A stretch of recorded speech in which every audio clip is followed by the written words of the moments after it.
Hello and welcome to this episode of Marine Band Offstage. I'm your host, Staff Sergeant Connor Miculo.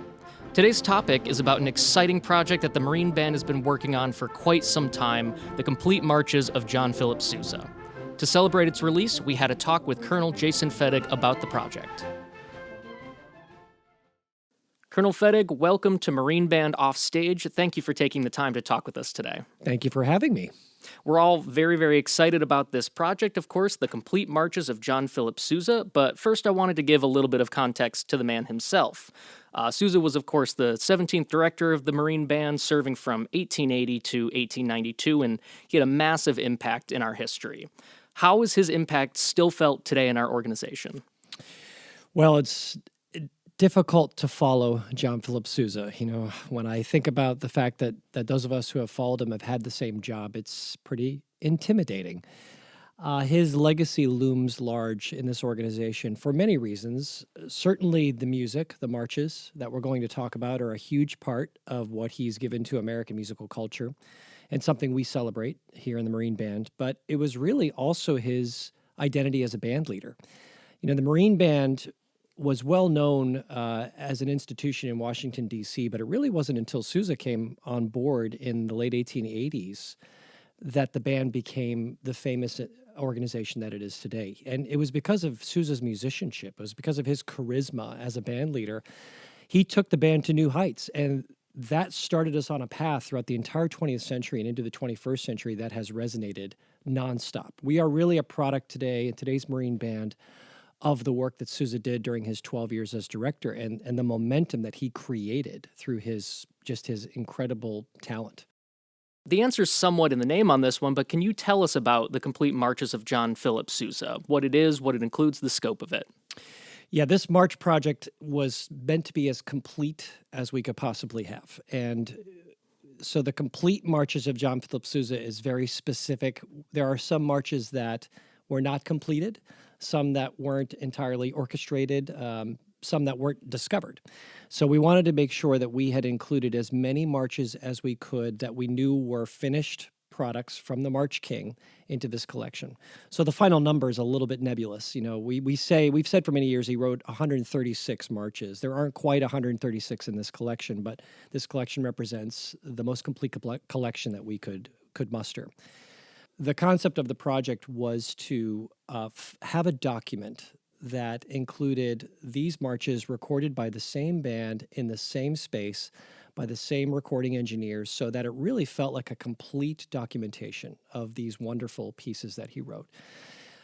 We wanted it to be a resource for teachers and for students who were studying these marches and playing them. And we also wanted it to be a resource for people who just love the marches of John Philip Sousa.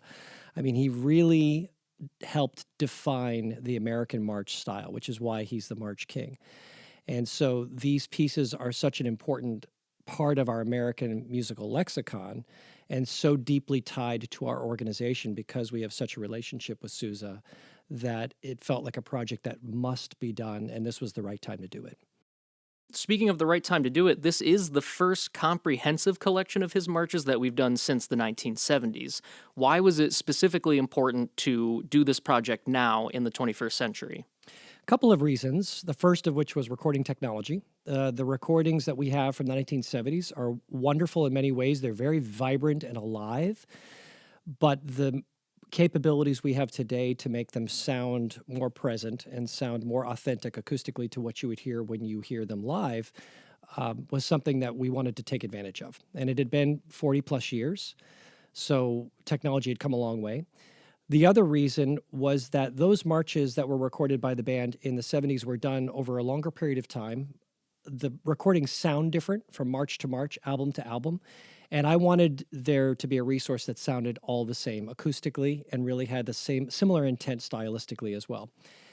The other thing that motivated me to want to embark on this project now was that we have long tried to codify the performance practice that we use for Sousa marches. We've tried to take what we know from the scholarship that we and others have done on the marches of Sousa in his own performance practice, and also the traditions that have come from the Marine Band over the last 100 plus years. We play certain marches a certain way, and it's just become the way that the Marine Band plays them. I wanted to bring those two elements together in a more deliberate way and to make sure that we were making really judicious and really well-informed decisions about how we perform these marches because we were going to document them for other people to perform them the same way. In the 1970s, those recordings were a little more haphazard in that realm. And I thought this was a great opportunity to just provide more scholarship for what we were presenting to the world. So you had a specific vision in mind for not just this project, but how we recorded these marches specifically. Yes, and admittedly, some of the decisions that are made are opinions. There are some things that are kind of set in stone as far as what we know Sousa himself did in his marches and the decisions that he made that have been documented by his musicians. Interestingly, he never wrote any of this down himself. Sousa was famously very secretive about the way that John Philip Sousa performed a John Philip Sousa march. And part of that, I think, is because he wanted it to be a unique experience when the composer himself was leading a band. This is the way you heard a Sousa march under Sousa's baton, and it wasn't going to be replicated by any other conductor.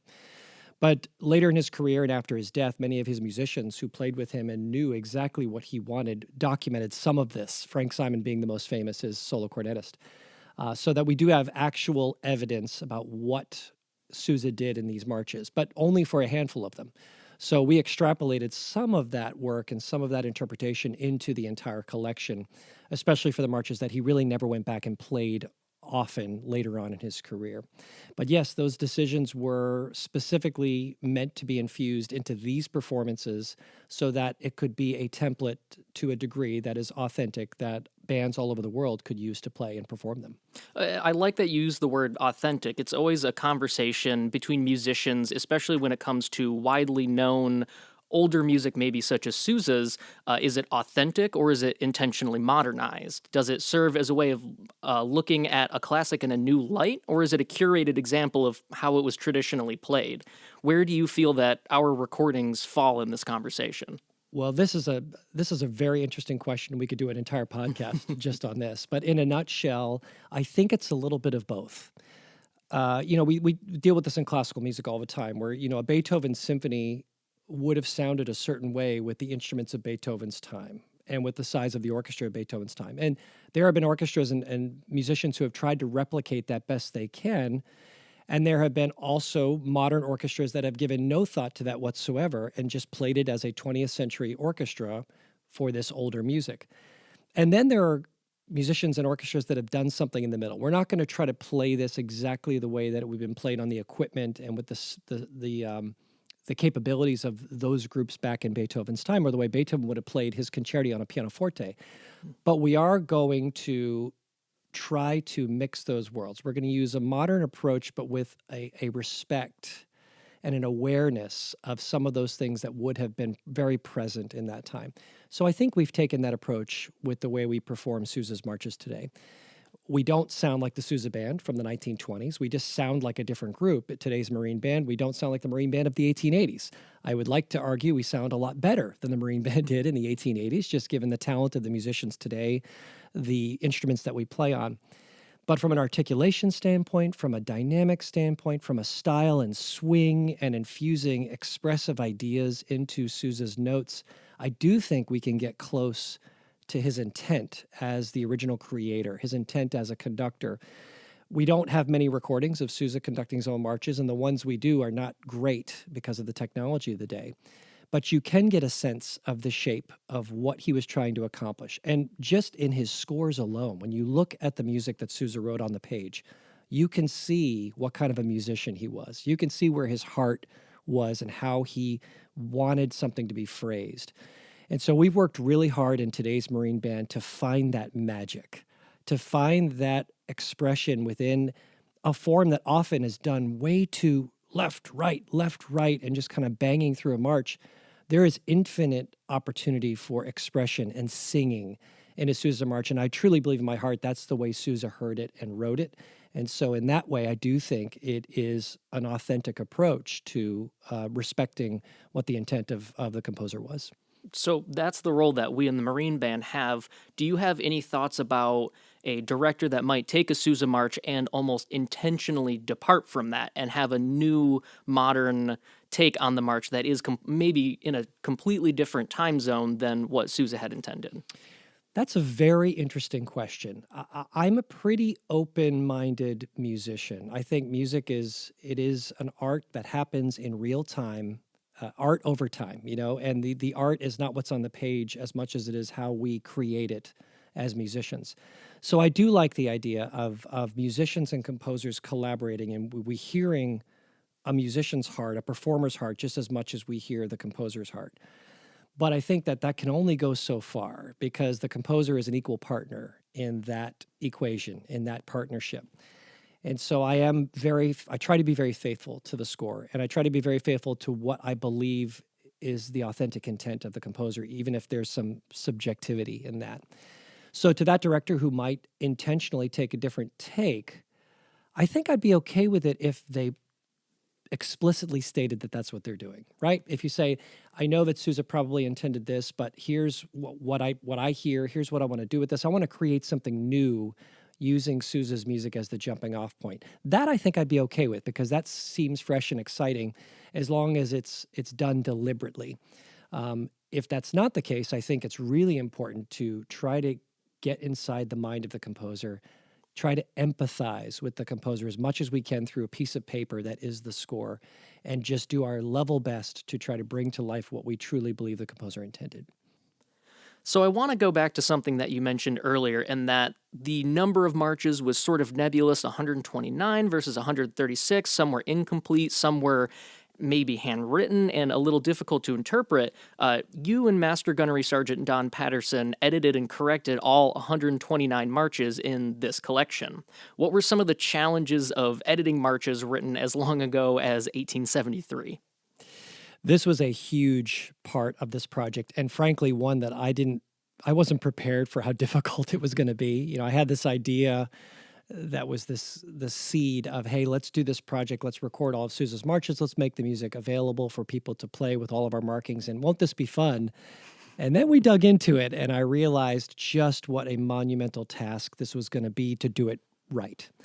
And it was absolutely a huge team effort. Really, so many members of the Marine Band were involved in bringing this entire project together. And I'm so grateful to each of them and their passion. I, as an instrumentalist in the band, am familiar with the recording aspect, going in a room, having silence before each take, doing the same strain maybe 9 or 100 times. But what does the process look like from beginning to end to get some of these marches out there?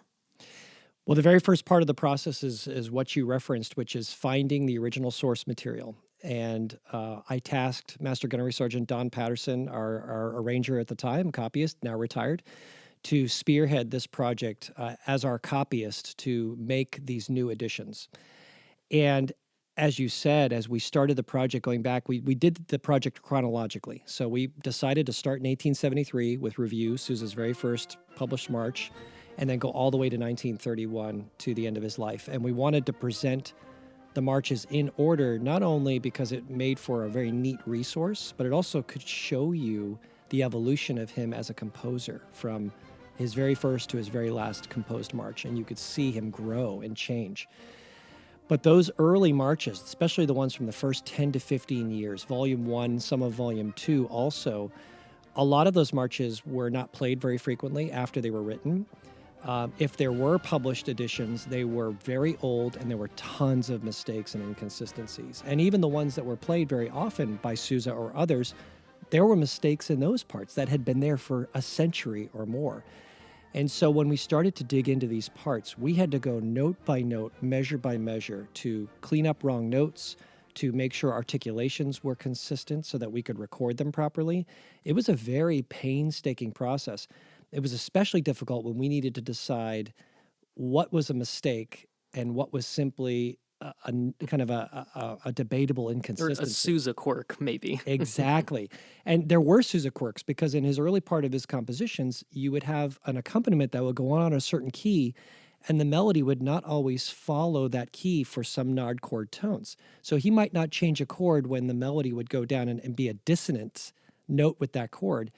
And we had to decide, was that on purpose, that he didn't want the chord to change? He was just weaving the melody in and out? Or should we change the chord like he would have done maybe 30 years later and change that in the early march? And we had to make each of those decisions independently.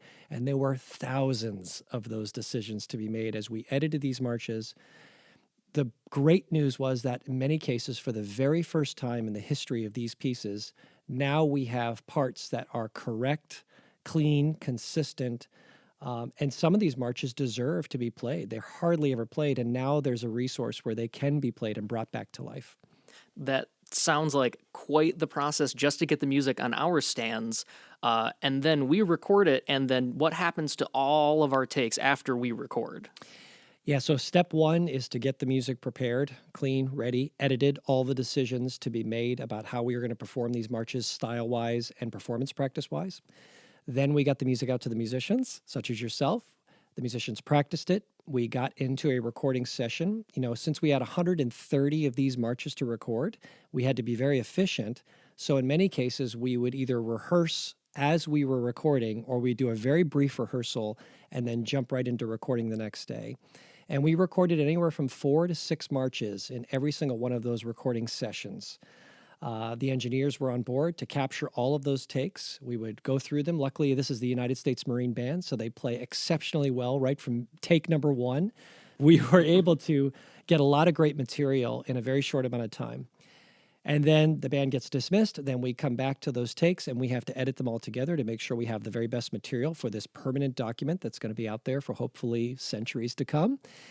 And then we would produce that recording. Then I had to go back with the recording we made and make sure that everything we decided to do in the session, which sometimes we would change on the fly, exactly matched our edition that we were going to release to the public. Because we wanted to be sure that the recorded reference was exactly the same as the paper reference, so that resource could be complete. Going back to the editing and engraving even after the process has been finished. Correct. Yeah. So we would kind of reverse engineer the paper after we knew that the recorded document was solid, and that's what we were going to release to everybody. So, very large team effort. How long has this project been going on? Well, COVID notwithstanding, it was a 7-year project. So we always knew we were going to try to accomplish this 1 volume a year for 7 years. And it took 8 years, 8.5 years, because we did have to stop for COVID for obvious reasons. But we were very grateful to be able to basically stay on schedule because I didn't want to wait too long to be able to present this entire resource to the people who have been waiting for it and so many people who have been really eager to dig into these marches.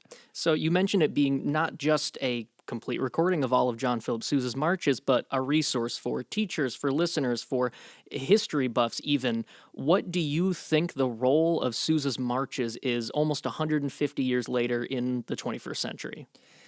If you had asked me this 20 years ago, I might have given you a different answer because I didn't know a whole lot about Sousa and his marches other than the famous stuff. Stars and Stripes Forever, Washington Post, To a Degree Semper Fidelis. And when I became a member of the Marine Band, I gained instantly a whole new appreciation for Sousa's marches on multiple fronts, certainly on the kind of historical significance to our American musical lexicon, to what it means to play in a band, to play band repertoire. Marches are such a fundamental part of that, and they have been for a long time, and Sousa's marches in particular really took things to a whole new level. But as I dug further into the actual music, as a conductor, as a player, as a producer of recordings, I started to witness firsthand the genius of Sousa as a musician. If you listen to a Sousa march on its surface, it sounds good, it sounds familiar, it's toe-tapping, it's fun. But when you listen second, third, fourth, fifth time, when you listen to the way the Marine Band plays accents and certain phrasing and certain kind of emphasis points and certain ways that we highlight the harmony, certain ways that we play expressively through the melodies, the whole thing starts to take on a new life. And the more you spend with these marches, and as you walk through his career of 50 years plus of writing marches, you see these things develop in such a beautiful way. I've gotten to the point now where I conduct all kinds of music, contemporary, classical, popular music. I see as much substance and value and beauty in a Sousa march as I do in any other music that I have the opportunity to conduct and to study. It's different. It's a little miniature symphony, and it's obviously written in a very specific style that is really a product of yesteryear. But from a musical and expressive perspective, there is so much substance there. And it's something that has resonated with me, and it continues to get stronger and stronger with me every year that passes in my career. I couldn't agree more. I definitely, after joining the band, had a much, much greater appreciation for marches, zooming in on it as much as we do under your direction and all of the directors here at the Marine Band. They might seem easy, marches as a genre, to someone who doesn't play them maybe as much as we do, but there are just as many musical nuances and decisions as any genre. What advice might you give to someone to help them authentically execute a march, whether it be an individual player or a director such as yourself? I think the historical context matters, and I think this about all music. I think you can't make music in isolation without understanding the history of its composition, understanding why it was written, what time it was written in, who wrote it, what the composer was going through artistically or personally at the time. I think all of that really matters. I think for me, the authenticity comes from just diving into the what is happening around the composition when it was created. It doesn't mean that every nuance has to be exactly what the composer intended, and a lot of great composers will allow some space for you to infuse your own interpretation and your own thoughts and expression into that. And I think Sousa is one of those composers. Actually, a lot of the mistakes we found in the parts, inconsistencies of articulations or dynamics, those were in there in the parts that Sousa used as a conductor. And he never went back to change them or clean them up. And I think part of that was him just trusting his musicians to do what they wanted to do and what they needed to do in the context of what he wrote. And it was this built-in collaboration. I really believe that there was probably a good part of Sousa's musical identity that allowed for that partnership. And so the authenticity is really just about empathy. It's about a composer understanding what a performer needs to play at their best, and a performer understanding what the composer is trying to say and the context for why a piece was written. I think if you're asking those questions and you're listening and you're studying, you're going to get to a point of authenticity that I think is really legitimate. And you've been singing Sousa's praises about his marches, about how he composes, and I think it's very clear you have a very, very deep attachment and appreciation for them. I don't think it's a stretch, sir, to say you've listened to, performed, and studied more Sousa marches than any person alive, potentially. Do you have any insight into what about his compositions crowned him as the March King? Well, first of all, there are a number of outstanding scholars and musicians in our nation and across the world who are equally passionate about Sousa and have done just as much conducting as I have. I am very happy that I've had the opportunity to spend a lot of time with Sousa's music, but looking at the work of those people and their passion for Sousa's music has actually been truly illuminating and informative in how we think about Sousa's music here in the Marine Band as well. It really is a partnership in continuing to elevate his legacy and celebrate his music. There are a few things that I think make Sousa's music special. The overarching thing, though, I mean, he was a supreme melodist. He just wrote beautiful melodies. He was a songwriter at heart. That's what he wanted to do. That's what he loved to do most. So his marches are just completely made up of songs. Even the ones when, on first glance, they feel more militaristic or they feel less expressive. If you listen to the melody, you can sing it. You can feel how it would be sung. And we take that approach when we perform Sousa's marches of all kinds. And he had a terrific grasp of harmony and kind of rhythmic vitality. That's clearly evident in so many of his pieces. But he also tapped into something that great composers do, which is to write music that is fresh and original, but also somehow make it feel familiar.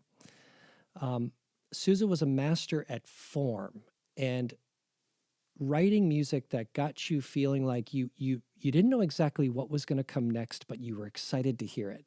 And whether what came next was something that satisfied what you expected or thwarted your expectation, either way, you were on an adventure. And he got you wanting more, and when you got there, you were delighted. You were either surprised or confirmed. And either way, just depending on what his choice was, it felt organic to you. It felt like something that resonated with you. And I think that's what a march is so beautifully crafted to do, is that it's something we are familiar with, but then it can take us in unexpected directions. And Sousa was absolutely the master of that particular sensibility and that particular art form. Playing around with expectations and what we all think of as it should come here in a march, and oh, he went this way, or oh, he gave the big satisfying moment. It reminds me a lot of how an older composer, maybe in the classical period, might play around with sonata form, but marches might be more of an accessible genre to people than studying sonata form. I think that's right. I mean, Sousa was certainly a scholar of classical music. He, in fact, as a conductor, he often programmed contemporary classical music of the time, like the music of Richard Wagner. He was programming Wagner's excerpts from Wagner's operas with band at a time when they were relatively new in Europe, and in some cases, audiences here in America were hearing Wagner's music for the first time. That was pretty radical to do that as a 19th century bandmaster. And Sousa knew about classical music. He understood the great composers of the 19th century and their mastery of form and their mastery of their craft. And what I think he did is, to your point, he just took that structure and he just shrunk it down to a beautiful bite-sized bonbon. Something that was complex and delicious, but you could consume it in one moment. And that's why we like to call these marches miniature symphonies. There's a whole symphony in 3.5 minutes. And it actually, I think, is difficult to do that. I think it's difficult to shrink something that has so much substance down into 3.5 minutes and do so without throwing away the parts of the bonbon, I think Sousa's gift was that there was no wasted effort. He had exactly what he needed for the drama he was creating in his marches, and they never overstay their welcome either. And he did that over and over and over again for 130 plus of these pieces. There are very few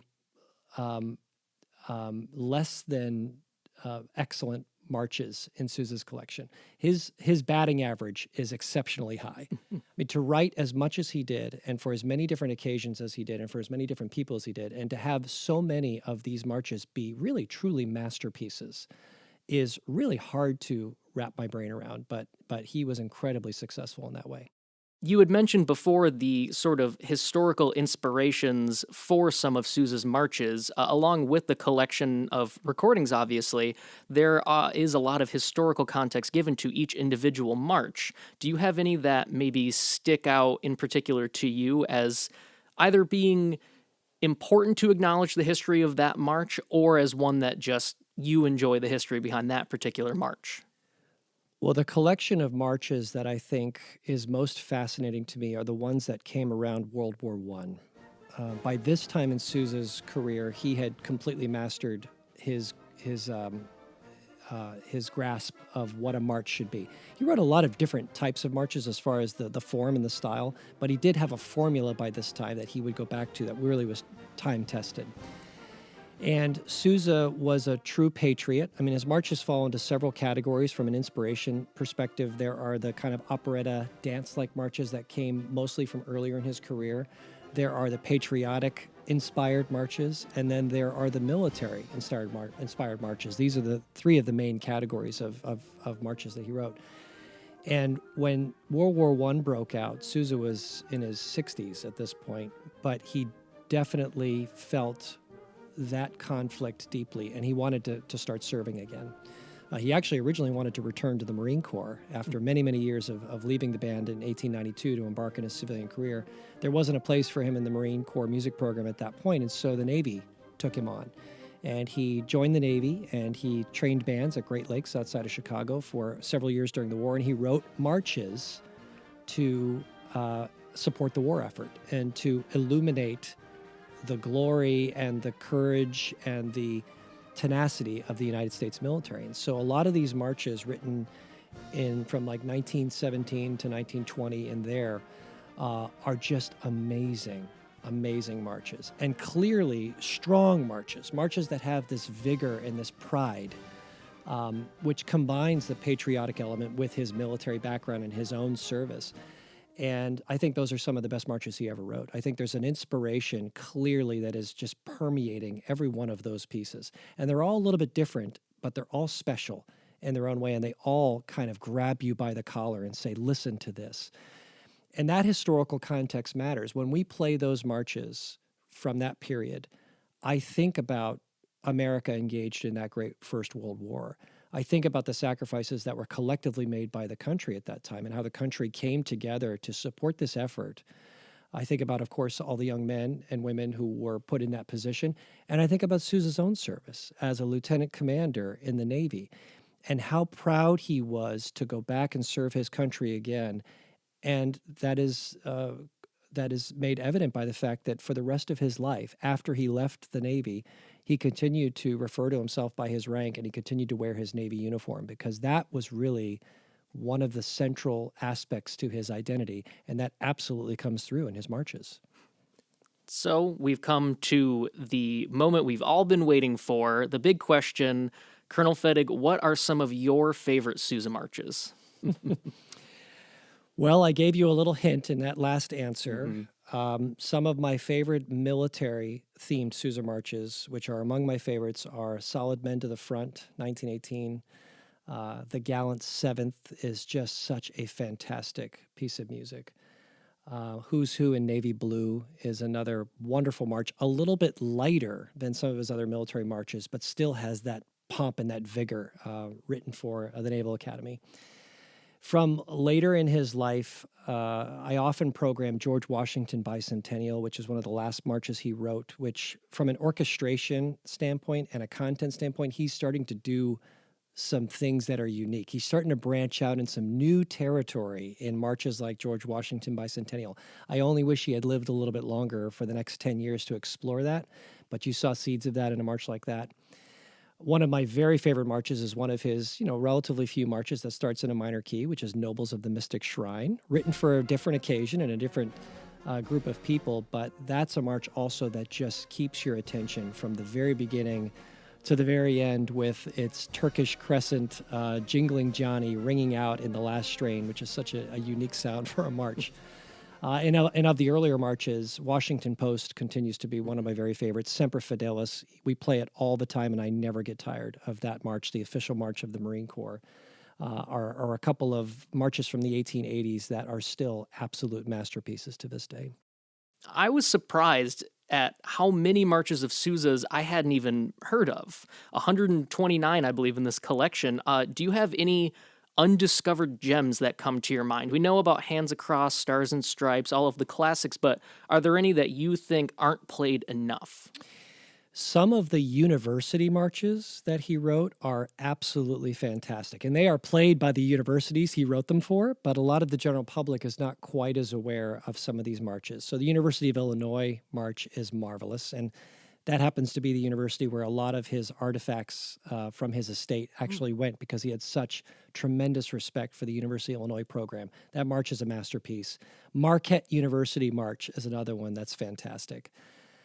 Early on in his career, for the first decade, where these marches are very seldom played, there's a march called Right Left, which I still get a kick out of to this day. It's a relatively simple march, 6/8 march, but it's got a real swing to it right from the beginning. You're starting to see the seeds of the melodist that Sousa would become.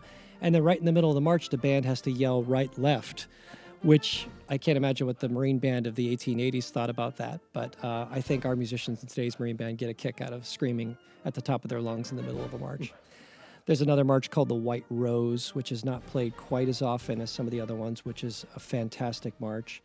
And then later on in his life, in the last couple of years, there's a march called the Aviators, which is fantastic as well.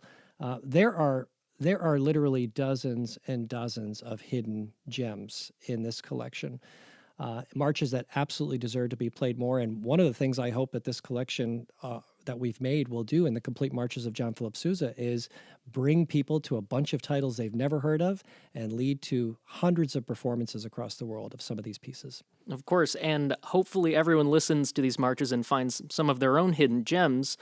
Colonel, how can people listen to this project? How can they go beginning to end and listen to every march Sousa's ever written?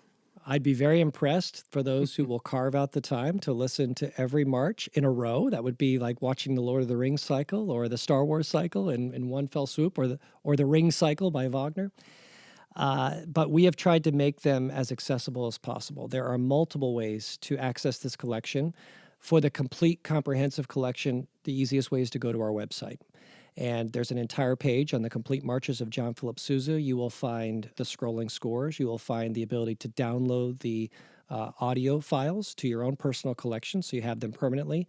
And you'll find all of the PDFs of the score, the full score, and the full set of parts that teachers and bands can download and just access and print out immediately. If you want a quick fix, you can just simply go right to YouTube, type in the complete marches of John Philip Sousa, and all of those titles will come up, and that's the easiest way to listen to them. Well, Colonel Fettig, thank you so much for sitting down with us and sharing your thoughts, expertise, and insight into some of Sousa's greatest marches and the entire collection that we've recorded, the complete marches of John Philip Sousa. Thanks so much, Connor. It's always a pleasure to talk to you.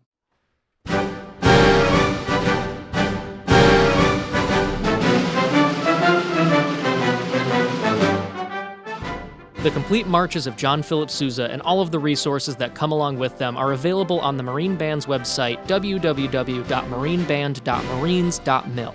Recordings of the marches are available on our YouTube channel at US Marine Band.